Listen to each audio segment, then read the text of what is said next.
So Brian, what are we working on here? All right, so we have a very large vane pump that came out of a concrete batch plant that has been rebuilt by another hydraulic company 3 times and failed instantly 3 times. We've never looked inside the pump. The customer came to us and said, look, we need help. They wanted us to redesign a power unit for them.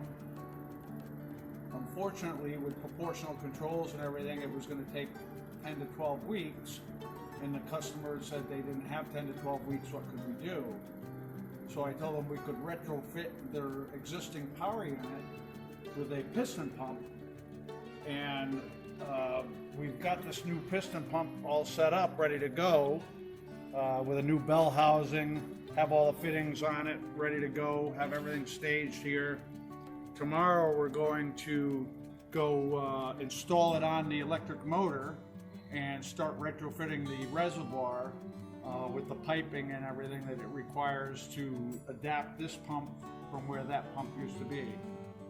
This 140cc piston pump works at fairly low pressure for a piston pump. That's why they had a vane pump on it from the 60s. And we're upgrading to newer technology. This piston pump will last forever, only working at 2,000 psi. It'll take us a couple of days of retrofitting on site and get them up and running by the end of the week, and they'll be able to batch for a very important job they have at the Naval Sub Base to be able to make concrete for them. So or make asphalt for them, I'm sorry.